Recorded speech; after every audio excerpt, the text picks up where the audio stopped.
All right, so in this video, we're going to be talking about some essential body language elements that you need to understand if you were to become a proficient communicator. Now, when talking about these different body language settings, you want to make sure that it's something for you to use to impose your body language, be more open. At the same time, it's something for you to notice so you can read in between the lines when you're trying to talk to people, when you're in an interaction or communication. Okay? First, we want to talk about power pauses.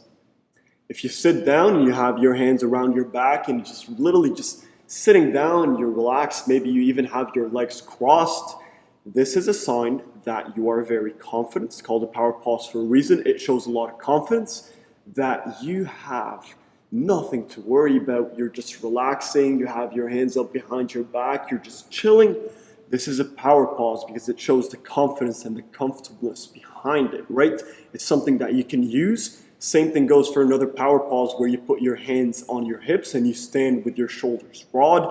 This is called a power pause. You see leaders or you see Superman in movies, you see him standing like that because this is a power pause. It shows a lot of confidence. If you have a presentation, you're trying to talk to somebody, you stand like that, this shows a lot of power, a lot of confidence, and a lot of assertiveness.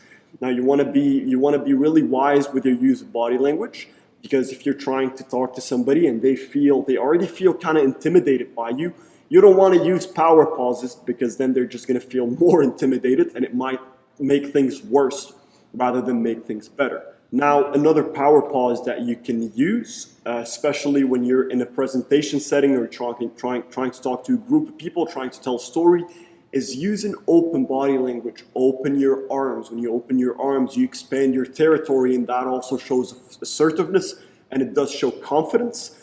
Make sure that when you do this gesture, you don't want your palms to be facing the other person or the group of people you're talking to.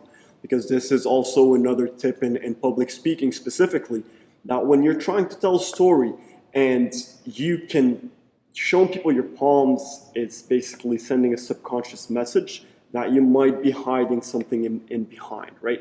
And I know it's not always that evident, but you can see a lot of public speaking coaches, some of the best speakers in the world, they will always tell you that when you're trying to tell a story, specifically, or also having any kind of conversation, when you use your palms and open palms towards people, it brings their trust level up and it shows more confidence because it shows that you have nothing to hide. You're being very transparent.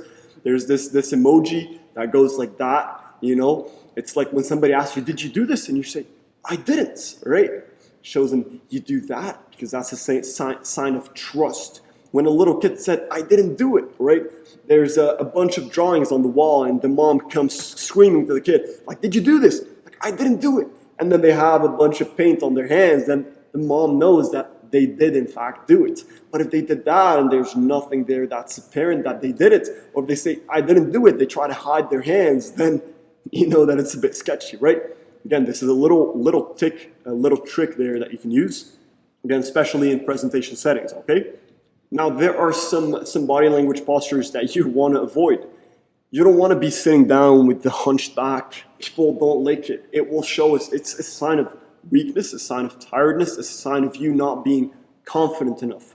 If you're walking, don't look down. Because at the end of the day, and keep in mind, this is very important, body language will have an influence on your personal chemistry and biology. There's a lot of studies done that when people stand in this pause for an X amount of time, 2-3 minutes, their hormonal levels change. The chemistry in their body and the flow of neurotransmitters change. That's why they feel more confident, right? Tony Robbins talks about physiology as something very important for us to use to change the body chemistry. And when you're using power pauses, you do in fact change the body chemistry in a more positive way. But when you're using more negative body language, where you're hunched, where you're looking down, where you're not really looking at people, you're avoiding eye contact, These are all signs that shows insecurity, that shows anxiety, stress, that basically shows that you're uncomfortable and you don't want to use those as often as you use the power pauses, especially in interactions and communications that are high stake, for example. Okay. Another thing that you can notice is going to be a bit hard to notice.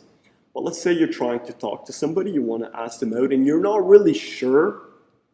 It can be somebody who you're interested in emotionally, or somebody who's just a friend, and you want to actually know if they enjoy spending time with you, or if they really want to do something. You go and you ask your friend, hey, do you want to go to the bar and grab some drinks? Okay. Pupils, the eye pupils. If the pupils expand, it means that the person like what you said, or they like what they're seeing, or they like what they heard. If the pupils retract, it means the exact opposite. If the pupils retract, it means the exact opposite. So let's say you went out to somebody and you said, hey, do you want to go out? And if they look at you and you see their pupils expand, even if they say, I'm not really sure if I can make it tomorrow, this shows that they really want to, that there's something they're interested about. But if the pupils retract, it means that there was a fight or flight reaction, that they got a bit stressed or agitated about the question, and that they might not really be interested.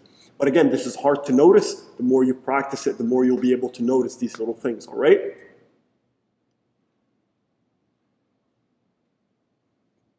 Lastly, one thing you can also notice, and something you can do yourself, if you want to build more rapport with somebody, if somebody's having a conversation with you, let's say we're sitting on a table across from each other, and I lean forward, this sends a subconscious message that I'm leaning forward because I want to hear you even more, which shows that I'm really interested in whatever you have to say.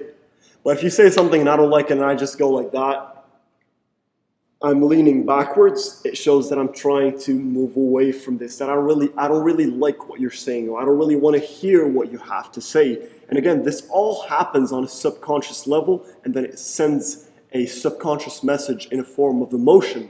Then the person starts thinking, this person doesn't really seem interested in what I have to say. In opposed to leaning forward, where the subconscious message or the emotion that's transcribed through it basically says this person is actually interested in whatever I have to say, right? Now, if you're watching this as a video or as a course, there might be a list in the description or in the course that has a bit more of an elaborate information on body language, using body language, and analyzing body language. So make sure you do check that out.